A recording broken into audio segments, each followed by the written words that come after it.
All right. So Julia Seelos, sorry.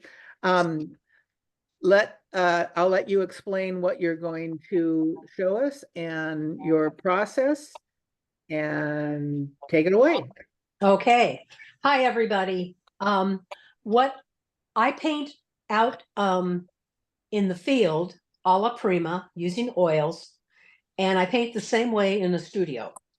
Um, I learned how to paint in illustration and from a wonderful instructor at San Jose State, like Rembrandt painted, where you do the whole underpainting and then you do the layers and layers of thin glazes. That is not how you paint when you're out in plein air because you don't have time to do that.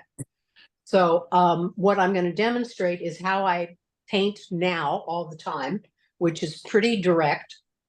I have here my list of colors, which I'm going to go through in a minute. And I can send that to the group and they can post that if they want, so you don't have to, take notes on that. I'm I'm known as the tree lady, and I think it's because I was born in Kentucky. I love trees and I love painting them. So what I've got here is a painting I did sitting here in the gallery or in the studio, and it's got trees, but you can see how loosely they're painted. The important thing, of course, is the composition, and you get dramatic darks, and your lights sort of complement those. So there's one, and this one was done actually for the Carmel Festival a year ago. So this was done out on location in the old Fort Ord area. Oh, And that's beautiful. thank you. So as I'm painting, I'll talk about what goes on, and I'm going to actually paint a eucalyptus tree in a field that's pretty similar to this one. And when you're doing plein air or alla prima, you do dark to light, thin to thick is how you apply the paint. So in here are my darks that are still there, and then I capture all of that with the lighter colors. So again, the composition is kind of the most important thing. Composition should work when it's a black and white image, actually. Do you start that way with a dark, that traditional way using your darks? Yes, and I'm using a canvas panel. This one is by Winsor Newton. It's one of my favorite panels. I like it. It's professional quality, which is nice. And when I'm out in the field, I actually staple this to a board. But we're not in the field, so we're not going to do that. The other thing I do, I like to work on a wet canvas that's slightly stained. So I use cad orange and thin it way down. I'm using, I think it's, let's see, whose is this? Mona Lisa odorless thinner, which is, I used to use Terpenoid, and they've upped their prices and I couldn't get big quantities, so I switched to this, and I'm real happy with it. They sell it at Michael's.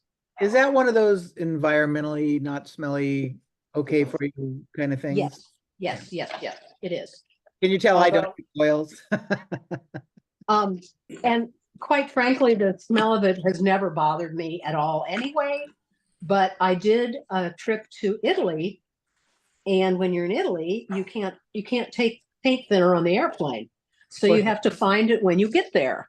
Well, so I ended up using turpentine. Oh, wow. Yeah. Yeah, turpentine. I'd forgotten how strong an odor turpentine has, but oh boy, um, it's really, really strong. And the people in the car with my turpentine rags and stuff, they were not happy with it. Oh, So I use primarily filberts, and this one started off a really nice shape, and now it's kind of not, but I like them. let me just tell everybody that if you want to write something in the chat, I'd be glad to ask Julia any of questions or answer it for you. And it doesn't bother me at all to take questions. I'm used to doing this. And I think when you do plein air events, you're used to having people ask you all sorts of crazy questions and have your dog come and take your stuff away and all sorts of stuff. Okay, so my thin, I draw with the paint. again, to save time.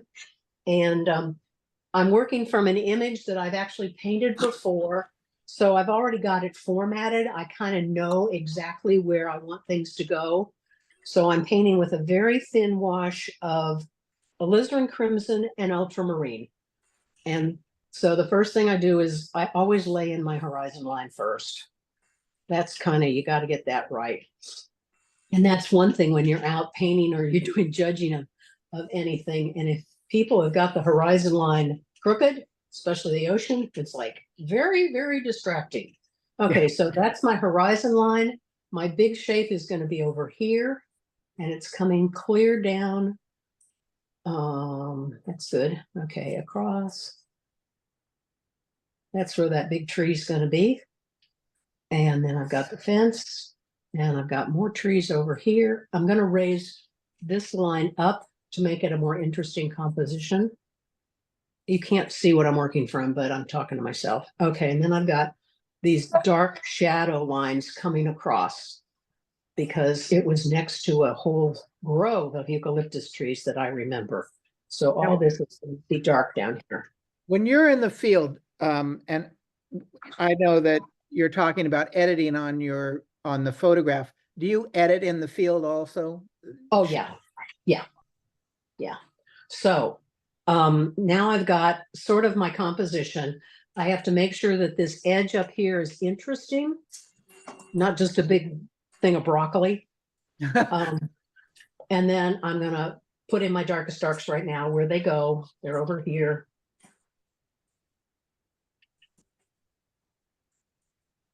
And down here. And all this is dark. I love that how bright your colors are. Do you mute very much, or do you work pretty colorfully? Pretty colorfully.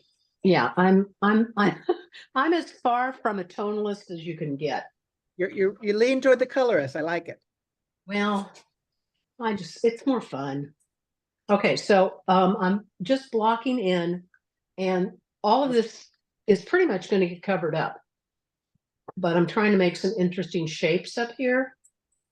And it's very thin paint. Very, very thin.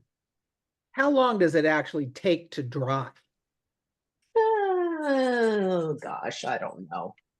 I heard somebody say, oh, a year, but that's not true. This one, I did this one about 2 weeks ago, and it's pretty much dry to the touch. You know, up in Not wet here. enough that you could go back in there and work wetly in that. Well, actually, what I use is Grumbacher's Retouch varnish. It's a spray varnish, and you can put that on and go back in. Although I hardly ever do that. I'd rather start a new painting than rework another one. Okay, so there's my composition. I'm pretty happy with it. I have to make sure this is interesting. I might pull this up a bit higher, but I think that's pretty good. So now the next thing I need to do is put in the really darkest darks, and I will use thicker paint. So I'm not going to thin this down as much, but I'm using the same colors.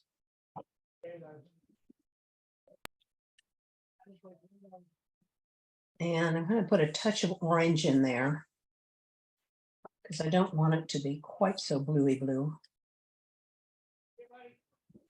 Okay, so you can see how thick I'm putting that on now. Ken Oster, who was one of my favorite painters, I did a couple of workshops with him actually. He used to make all of his dark greens with black and yellow. Oh, which is, yeah, an interesting look. So this is going on. Okay, so now it's going on pretty well because I've got it so thick. yeah. If it was thinner, it wouldn't work. Would it just float around a little like watercolor? Exactly. Yeah. And I use I like filberts because you can use the edge sort of like a palette knife. I don't know if you will see how I'm using the edge. Yeah, we have a pretty good view. Good. I better not screw it up. Okay. Stop. There's you can't see what I'm working from. Anyway, there's a really neat little branch down here that's sticking out that I like a lot. So I'll go back in to this dark area. I'm putting a touch of yellow in it. I don't want it to be green yet, but I don't want it to be purple, quite so purple yet either. Here we go. Okay. So here we go. Lots of paint, lots of paint, lots of paint. I'm probably going to have to load my palette again. I don't know how I'm going to do that. I can't get out of this. You're a weird- hole. Yeah, I can't get out. You're going to have to just, maybe I'll use something else. I don't know what. Okay.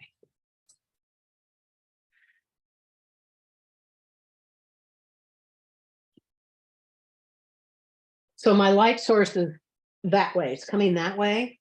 So I'm keeping that in the back of my mind as I drop in these colors or the values.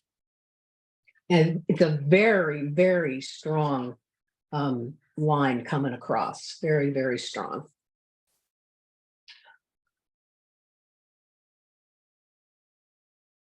And it's getting darker down here. And the rule is that you put all the darks in first, which I guess I should do. So I'm going to go over here and make another puddle of paint. And I'm going to use, this is violet gray. And I love it as a color. And if you put violet gray together with orange, cad orange medium, you can end up with these beautiful, beautiful warm grays. Julia, keep your head once the phone wants to focus on your head when you lean to the right. You mean like that? Yeah. Okay. Just, Well, I won't do that. yeah. I don't know Just- if you can see the difference in the color, yeah. but it it's just turned into this warmer. beautiful dark brown, which I'm taking across. Do you think in warm and cool colors, or is that just sort No, of subconscious? no, I don't. I let what I'm seeing take over. It's just Um, intuitive for you. Yeah. I do think when I do the back here, that's going to be cooler because of the atmosphere. Certainly. So it'll be bluer, so I'm conscious of it. But I don't really worry about balancing warm and cools. It just sort of happens. Up in this area, that green and those colors are going to be warmer than the colors down here, which are in shadow because they're not getting any sun and no reflected light. So anyway, there's my shapes, and I'm liking that a lot. So I have a choice now. Either I can go in and put that in, or I can work on trees. And I think since we're talking about trees, let's do trees. I'm sorry, I'm getting out a paper towel. Got them. They're strapped to my easel underneath here. There we go. There we go. Okay. So I'm going to start putting in some of those lighter greens, and I'm going to use this puddle of color I've got going over here. So that was your purple and a little bit of that warmer. This was ultramarine and alizarin over here. This was yeah. So now I'm going to actually add a whole lot of yellow. And it's lemon yellow and it's Winton lemon yellow. So it's kind of a crappy, there's not much chroma to it. Oh. Which is actually fine. It's serving my purpose. And I'm going to add, so this is Naples Yellow Pale, which instead of using white, I use it more often to get the color I want. So Not that's quite so pastel-y. Yeah, exactly. Let's see what we got. Well, that's nice. Okay, we like that. So a lot of this underpainting will end up getting covered.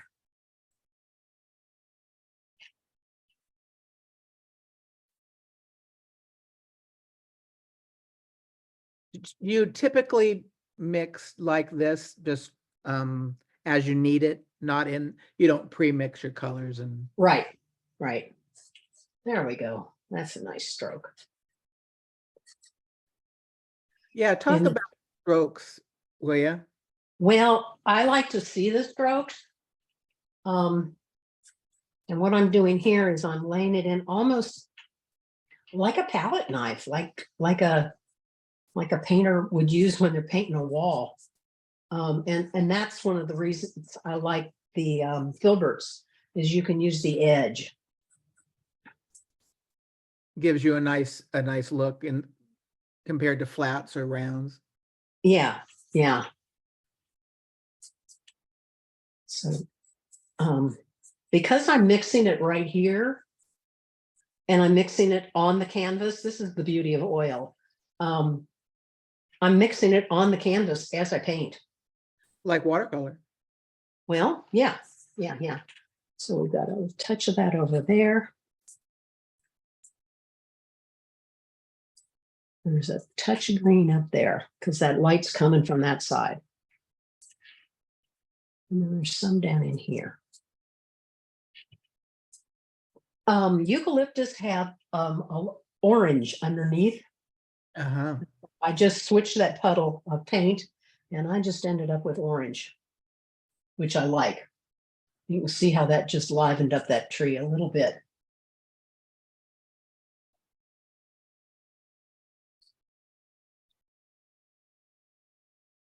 Okay. Now I've got too much orange. Let's see what I can do with it. And we'll put it down here. Not being one to waste paint. So you don't use very much of that terpenoid, whatever that. No, no, I don't. And for a while I was using not Gambasol, what was it I was using? Paint to actually thin the paint. Uh-huh. And I discovered I don't really need it. So I don't do that anymore.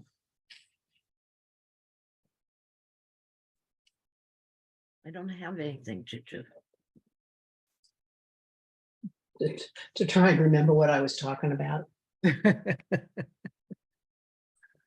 So this color with that orange is also warm, a little. Yes. Yeah. Yeah. And so what I'm probably going to end up doing is putting some tree trunks in here. But that's a little premature. So this area down here has got all sorts of stuff going on in my photograph. So I'm going to need to simplify it because it's too much stuff. It's hard to stay out of the details. Well, and you know, it's not going to read if I keep it that goofy. So I'm going to go back and make it green down here. Here we go. Yeah, it doesn't need to be there. And I can go in now and pull out some more highlights.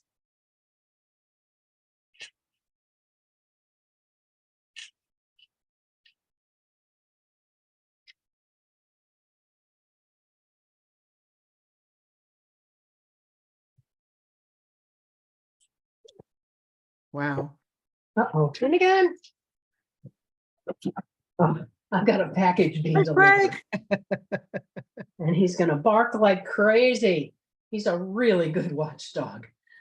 Yeah, I'm by myself a lot of the time and in the house. And I'm like, oh, you know, you hear of awful things happening with people breaking into houses. And I'm like, only an idiot would break into this house with this noise that this dog makes.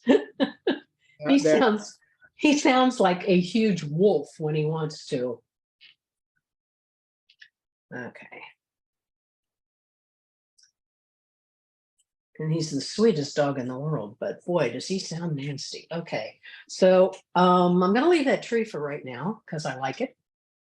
And I'm going to start putting in the middle. There you go. I've got some travel books on France. Okay, so I'm going to put in the middle greens down in here, I think. Or do I want to put in? Yeah, I'm going to do that next.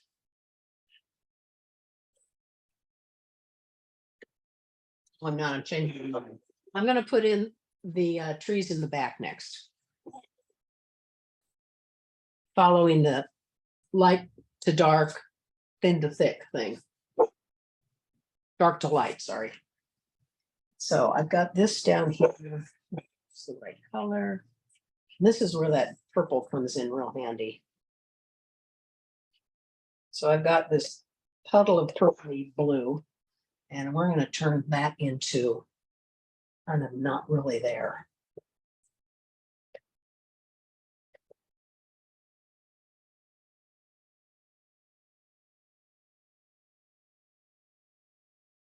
Okay, the only way to see if you like the color is put it on here. So that is a little blue. I want it to be just slightly green. There, that's good. Okay, so now I can come in and actually shape the tree a little Oh, wow. with this color I just mixed. You see how they just made it a tree? You carved it right out of there. Yep, yep, yep. Lean your head back. Oh, sorry. Okay. Okay.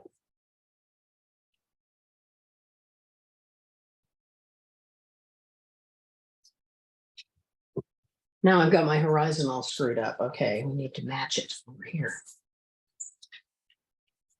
Good job. You just scared the dickens out of that poor guy. Yeah, you did. I also like being able to see through trees. Your little sky holes, Well, in this case, it's going to be round background. holes. Yeah. Yeah. It does create more interest, doesn't it? Yeah. Okay. So when I put in the sky, that's when I'm going to shape these trees. But right now, I'm going to put in a little dark base for them. Famous last words.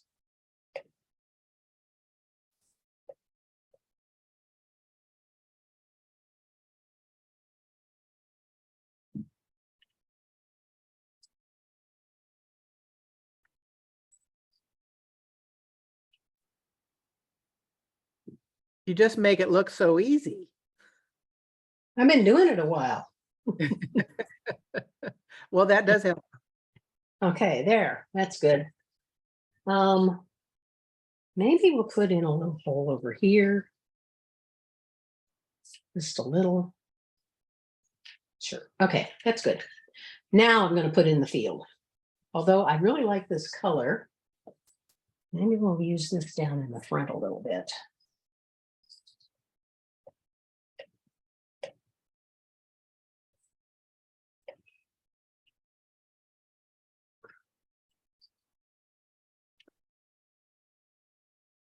Nice. Just a little.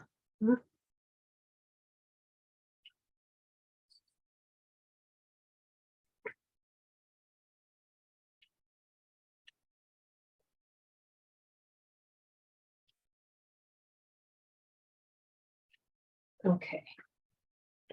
I probably should switch brushes, but nah, let's stick with this one. So what I've got is a big area of kind of boring blue sky. So I'm probably going to put a hint of a cloud or something up there, just as I can. But first I'm going to do this. Oh dear, I just got turpentine down into my cut. How? Yeah, not good. Not good. Yeah. You need one of those little finger protectors. Yeah, yeah, or cut off a rubber glove or something. Right.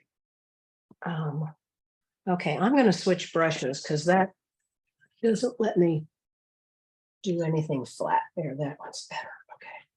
So this is a more synthetic brush instead of a hog hair. Or is that one? Let's see, what is this? It's a natural grip Filbert Winsor Newton, but Oh, I guess it is. I I thought don't it was know. those kind of white, smoother ones. No, it's just worn down. Oh, Okay, so now we've got this crazy color. I do use cerulean a little. why do you Let's see. say that? I love that color. Oh, because I mean, ideally, or you really technically only need 3 colors and colors. white. Yeah. But to make it more interesting and get more variety, I use more pigments, but I use a warm and a cool of the primaries. Uh-huh. So, and a transparent and an opaque of the primaries. So I've got lemon yellow, which is transparent, cad yellow, which is opaque. Come on now. Staples is opaque. Why can't I think of my red? Oh, naphthol or No, starts with a P. no. What's my red? Anyway, and Fire and so- engine red. oh, alizarin.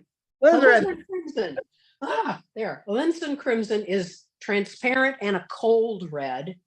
And then instead of using a warm red, I use cad orange. Yeah. So that's and it's opaque.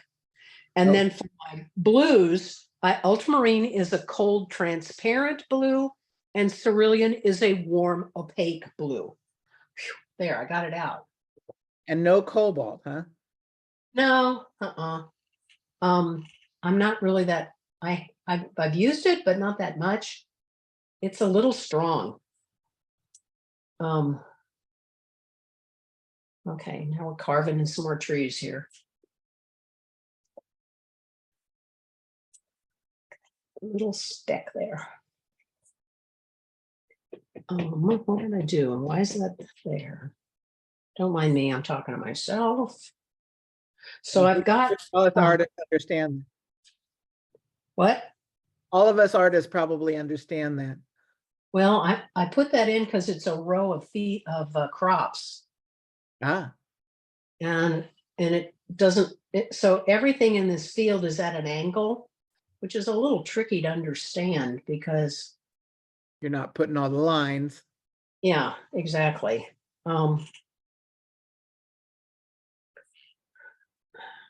It's like not making any sense intellectually. Not that anybody's going to quiz me on it, but okay, Didn't I tell you? There's a test. there. And then over here.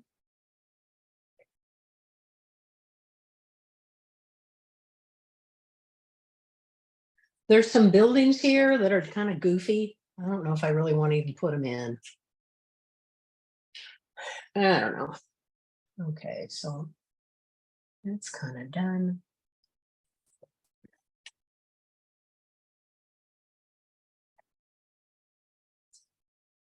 Okay, so what I'm going to do is alter this a little bit because it's not just a flat row of crops. There we go.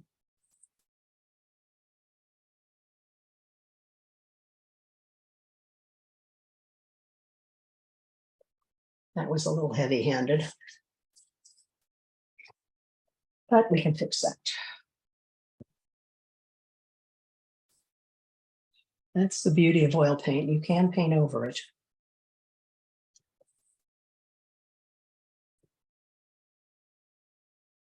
Have you ever used acrylics?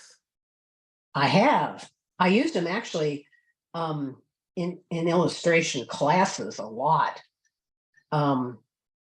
Because usually you're doing maps and you're doing very detailed stuff. Mhm. But I used them when I first started painting again outdoors, and I didn't like them at all. Because it dried. They dried too fast. I didn't like the way the colors mixed. I tend to be pretty cheap. I hate wasting paint. And so I was like always throwing paint away because you couldn't use it all. So I'd go around the whole canvas to finish up the paint, even though it didn't really call for it.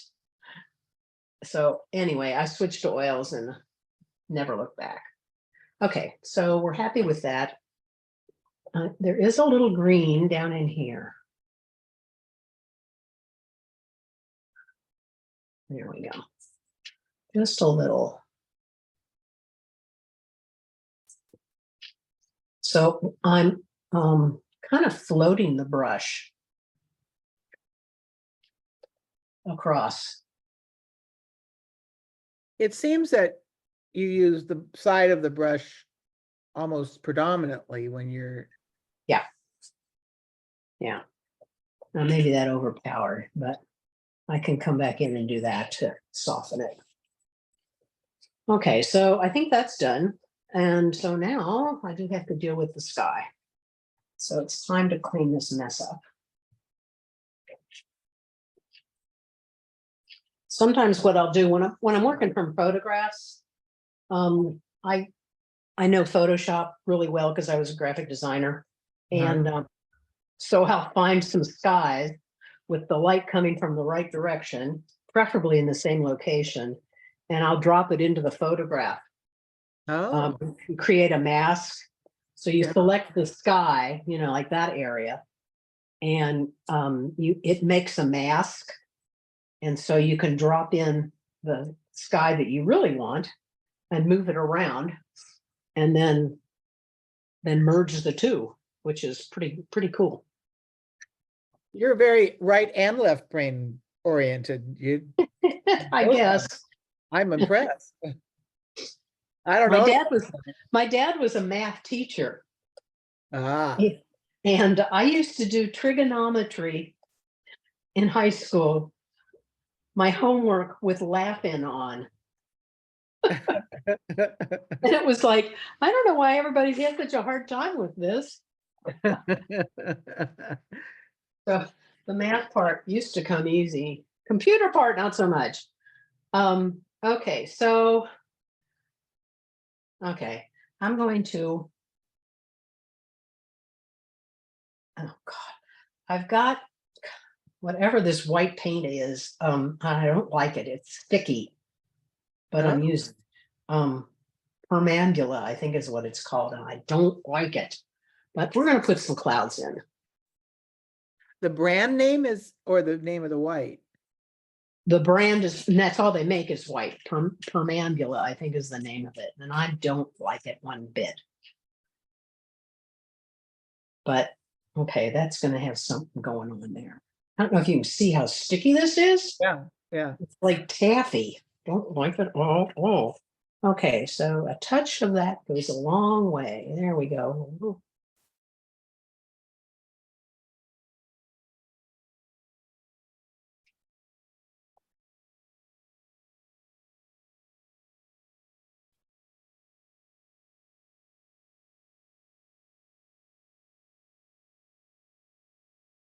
That's going to come up and meet that at some point. Famous last words. So obviously, the closer to the horizon, the lighter the sky. Well, I don't want to get too blue here yet. There we go. Okay, that's a nice. Perfect.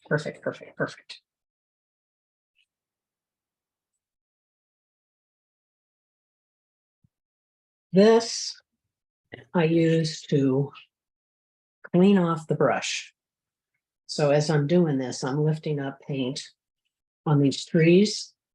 So now is when I'm cutting in what is going on here. Head. Oh, sorry. Okay. I'm here to remind you.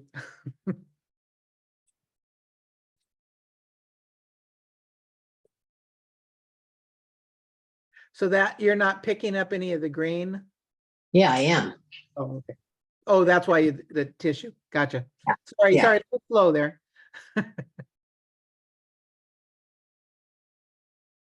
So my edges back here, I want to be real soft because they're way off in the distance.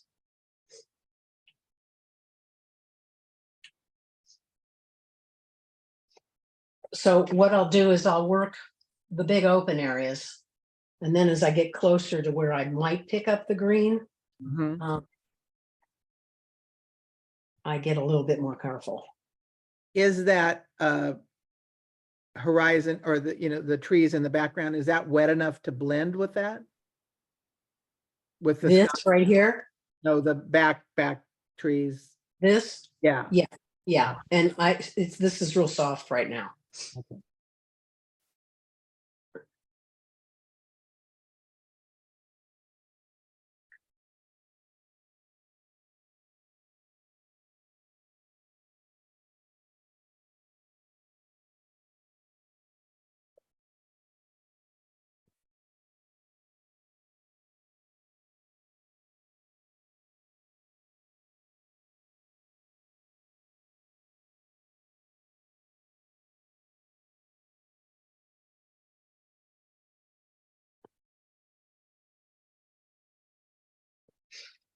Okay, let's see if I can do this without screwing up.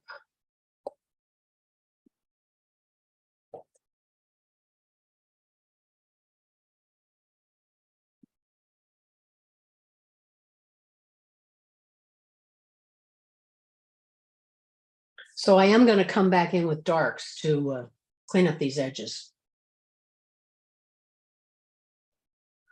But I want to get those holes in now so I know where they go.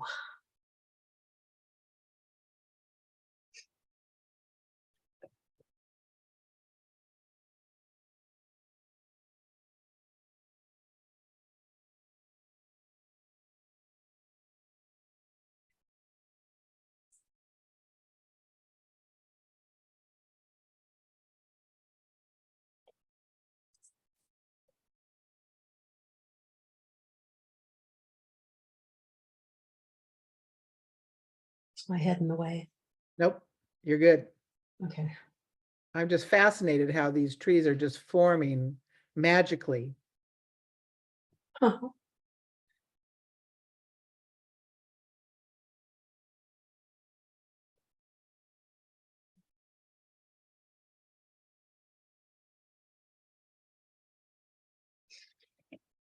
Okay. So we can use some right here. I have a tendency to overwork them, and I don't want to do that.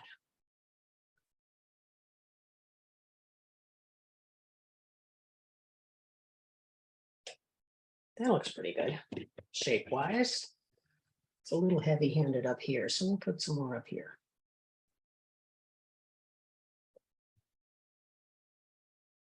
Or not. Come on. And the sticky paint says no. Sticking to the brush. Okay. Eucalyptus trees kind of have these flat tops, and Yeah, then they hang. And that's one really important thing is when you're doing trees is to really capture the shapes of them. Oak trees out in fields tend to look like big clumps of broccoli. yeah. Cypress trees come out and go in all different kinds of directions with these little tendrils sticking up. Eucalyptus hang, and then they have flat tops. So if you keep kind of that in mind, you're going to end up with a more successful, believable Tree. rendition of a tree. The cypress just give me fits. They always seem. Well, you come back in like that to it. See how I just got Yeah, those nice yeah. edges? Okay, that's my dark blue. Is that dark enough? Not really, but that's okay. We can darken it up.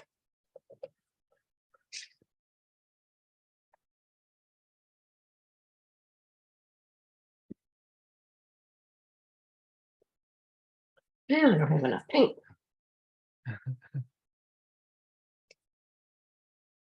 I know. I know. Here, have a cookie. Are you talking to a child or a dog? The dog is he's at 5 o'clock. He gets fed, and he comes and he makes a little whiny noise and taps his chin on my leg. That's his. Hey, feed me. You'll have to wait, Gus. Sorry. My dog, he's a Springer, and he is not food motivated at all. He Really? is toy motivated. Oh yeah. See, I have a hound dog. He's Catahoula mixed with Australian cattle dog, so he's scent. If he gets his nose down on the ground, and good luck, he'll take off for a walkabout. He go, I'll be right back, Ma. Just a minute. I have a nice big backyard and a pool. And boy, do we have fun in the summer. I bet. He'll retrieve out of that pool for 4 hours straight for me. Oh, gosh. Oh yeah, easy 4 hours.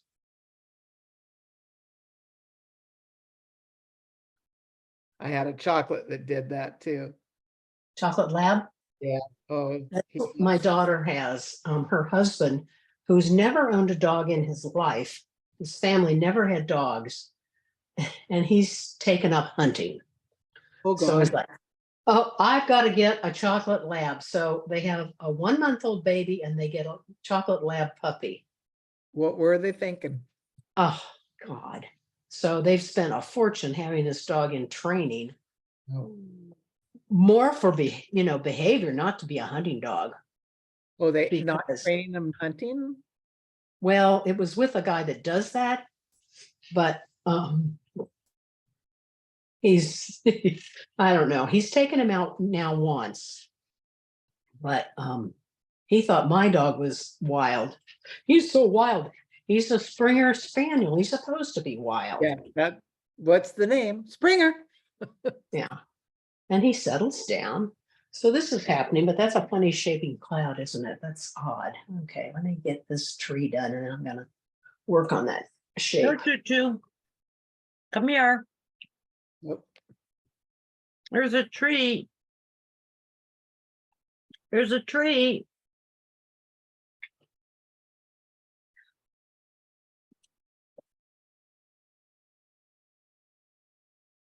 Okay. Well, so far I'm pretty happy with this. beautiful. I think I need to add some more clouds over on this other side because that's a little peculiar. Let's see if I can do that.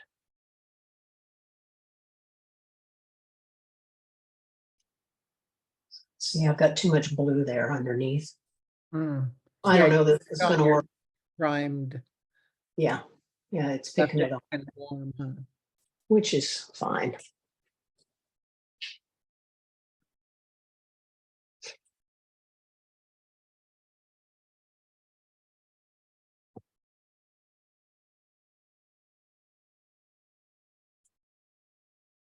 I also like using lots of paint. I like seeing the strokes. I do too. So, Which, if you want to photograph, that's what the camera's for. yeah, exactly. I like seeing strokes.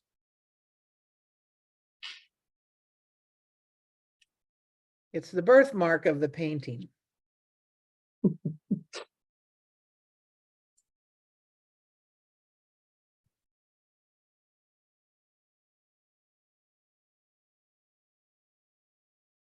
Okay, I like that. Yep, I'm marching across the sky nicely. Gotta get some down here.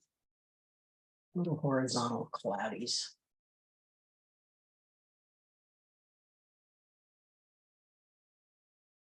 Because that's what they do down lower.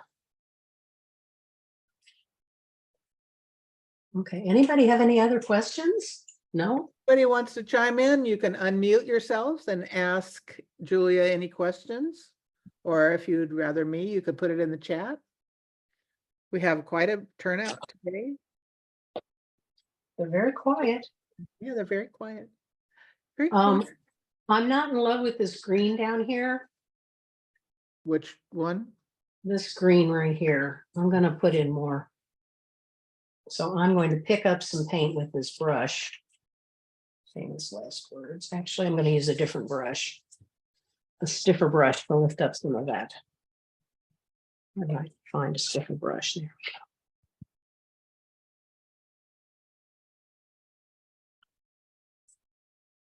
Your other blue for the sky was white and manganese, right? Cerulean. Brilliant. Yeah. Do you ever paint with a medium like walnut oil? No, not plein air. I tried it for a while and I was like, I didn't quite understand why.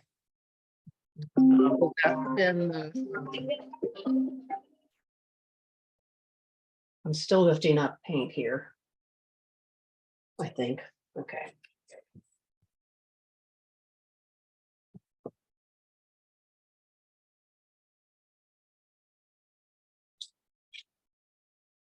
Trying to find a clean brush, so that we.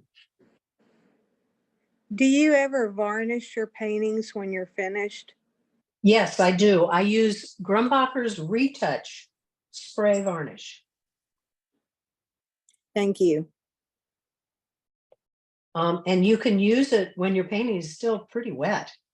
I used it when on a painting when it was too wet and the whole thing ran.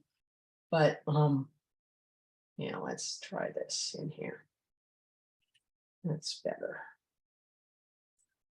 Yeah, it brings out the colors nicely, and I guess it does protect them.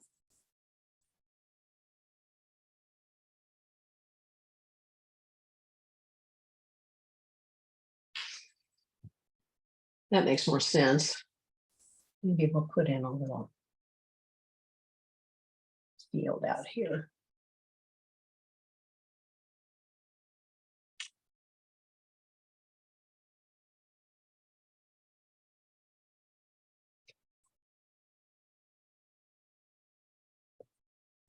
That's one thing, because I'm using terpenoid or whatever. The darks tend to dry kind of dull. And the spray varnish pops those up again.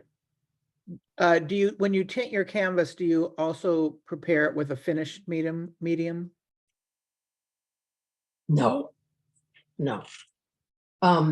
Well, like this comes coated with, I don't know how many coats of It's already pre-gessoed. gesso. Yeah, all the ones you buy. I take that back.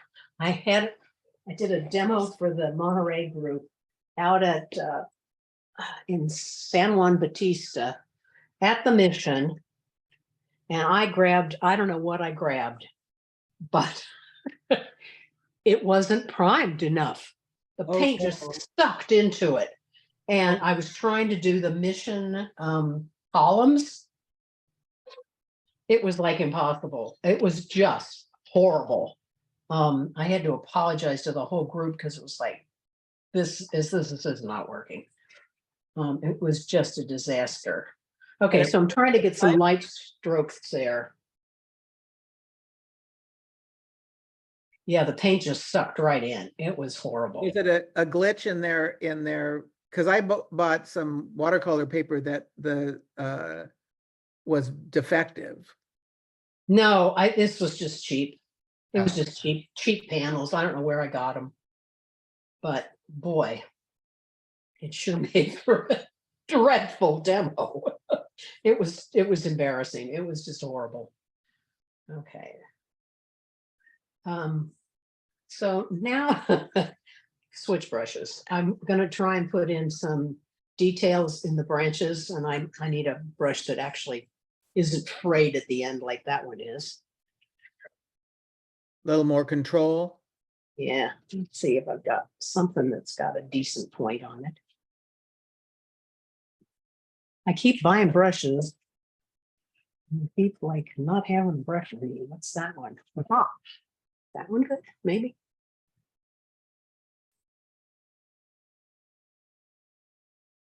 No, it's not horrible.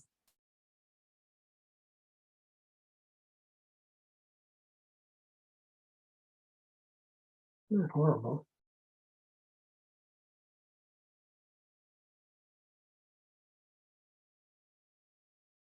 There's some stuff going on over here, but I think we're going to ignore it. Okay, I need to fix this up here. This is kind of wacky. And I've got kind of purpley blue all over the place, but I kind of like it. So I'm not going to go in and mess with it. This could be a little darker under here, but it doesn't need it. So I think, again, I might leave it. But I do need to fix some of this. And that means I need to clean off a spot. My palette is because I use a French easel in the field, it is white or off-white plexiglass or Lexan. And I go to Tap Plastic and look through their scrap bin and find one that's good. And then I have them cut it to match the wooden pallet that came out of here. So it fits in the easel and sits up on the prongs that hold it in place.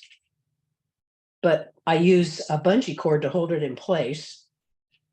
And so that's why plexiglass is what I use when I'm out in the field. I know a lot of artists use real glass, but Yeah, no, that'd snap. yeah, Okay, so now I'm just mixing up a really dark blue-green. And that lemon yellow kind of grays it down a little, which is great, because that's what I want. So now I'm going to come in and just fill in some of these places where I've got a little too much purple showing.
So that's giving me a little bit more dimension to these big branches. But I want to keep the spontaneity of the brush strokes. So I'm not going to go in and worry about every single spot that's purple. gotcha.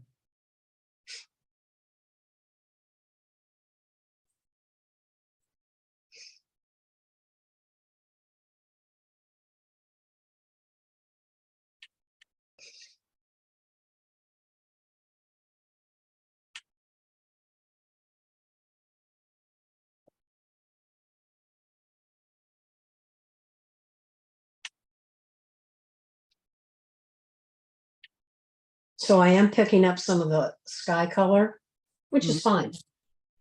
That's fine. Just change the value a little. Uh-huh, yeah. And it's softening the strokes, which is great. So I've got all this purple down here that I'm going to kind of make darker.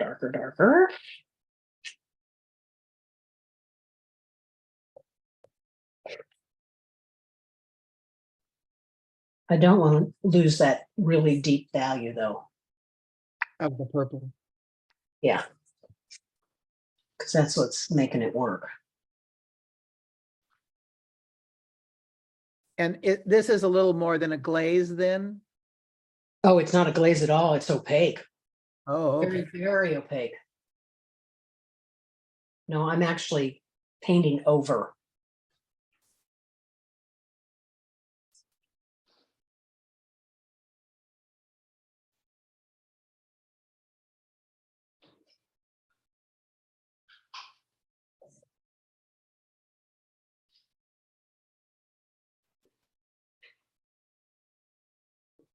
So this is my hero, this big eucalyptus. And so I'm spending a lot of time on it. Your hero. I was laughing. I'm going, your hero? Point of interest. I like that. My focal point. Yeah. Your hero. It's your hero. So down here, I need to do something to make sense of where this light's coming in. And eucalyptus have these neat long things that hang down, which I like a lot. I think I just need to quit here pretty quick.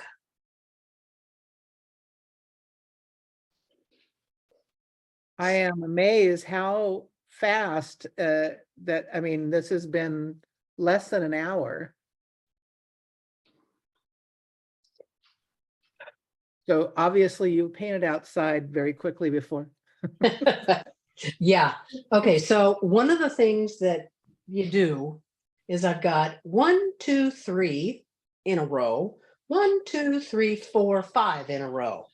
So that makes me crazy. So I'm going to connect some of these so that Oh. we've got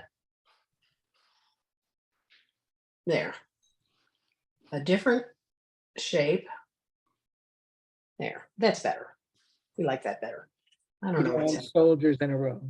Yeah, exactly. And it's a human thing that we do. Yeah. I don't know that animals do that, other animals, but humans do it, and it's kind of crazy, and you kind of can't not do it. Okay, so the only thing that I think I might do is add some other greens up in here, and I've got this nice pile of green right here, so let's see if I can get some other greens going. Do you paint every day? No, I don't. I have to pay the bills and do all sorts of other crap. Yeah, I don't have a wife to take care of me. Don't you need, we need to hire wives, I'm telling you. Oh, I know. I mean, that's, being at the gallery and doing the shows, it's like, some of these guys, young guys show up and, they've got somebody helping them do everything. I'm like, who are these people? Yeah. Or a husband to help do it either. Okay, so that needs to be a little lighter in there. Make it not quite so flat. There we go. Oh, pretty. Yeah, just a little bit. Some light coming through. And I think I might even go a lot lighter. Let's see. Right in here. Yeah, there we go. Just a little lighter right there. Make it a little more interesting.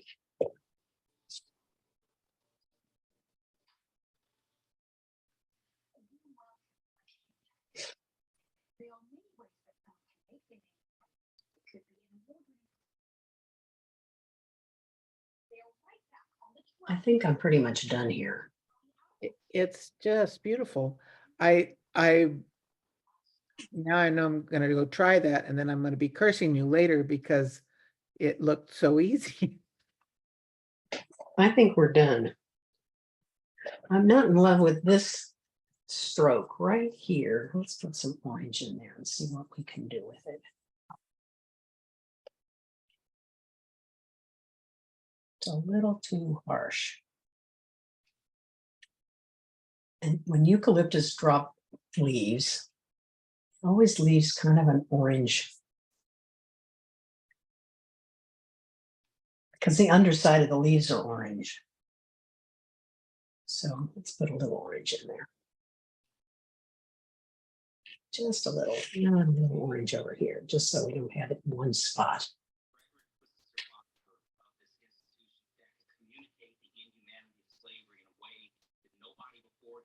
Nice. And now, of course, I've lost my light.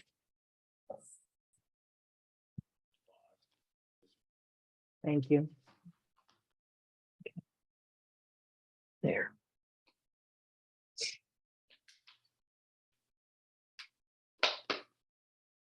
Okay, I think I'm done. Bravo. Quit before I screw it up. That's why you paint with other people. Somebody has to tell you when to stop. Back away from the painting. Step away from the painting. Yeah. Okay, I think I'm done. Very I nice. think I'm done. Now, how long do you varnish this after the fact? Does it, how long do you wait? I'll wait like a week. And then that's dry enough to put a varnish on it. Yeah, yeah.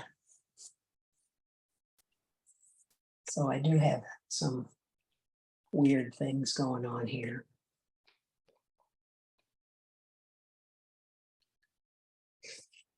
Yeah, I'll wait like a week or so.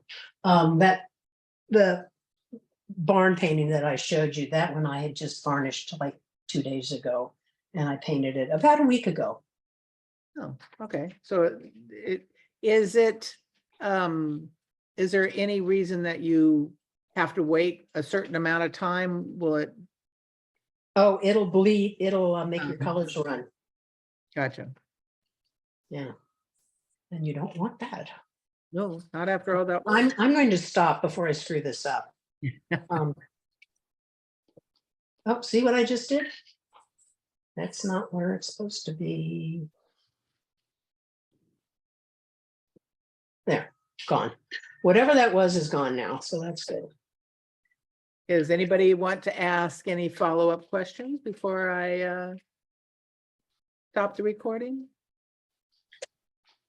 What a Anybody want to great know? demonstration. Should I go over my colors again? Yeah, I mean, I've got, my recommended sheet here. So my colors are, I'm left-handed, so my colors will probably be backwards from anybody that's right-handed. But titanium white, Naples yellow pale, which you can pretty much mix up. But when you're doing the Golden Hills of California, it's nice to have this big pile of Naples yellow pale. Lemon yellow, cad yellow medium or deep. This is cad orange pale, I think. I hardly ever use it, but it's there. Cad orange deep or hue.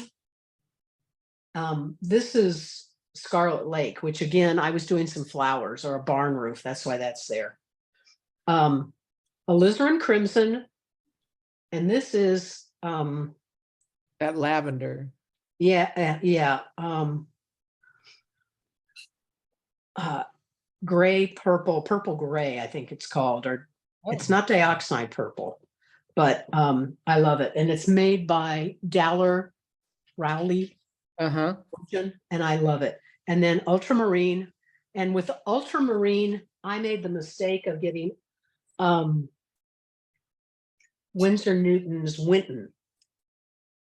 And their Winton paints don't have as much chroma in them. Is it a student quality then? Yes. And it's really student quality. Some colors you use, it really doesn't matter. Titanium white's titanium white. Yeah. But boy, that ultramarine, I couldn't get a dark color. I couldn't get anything dark.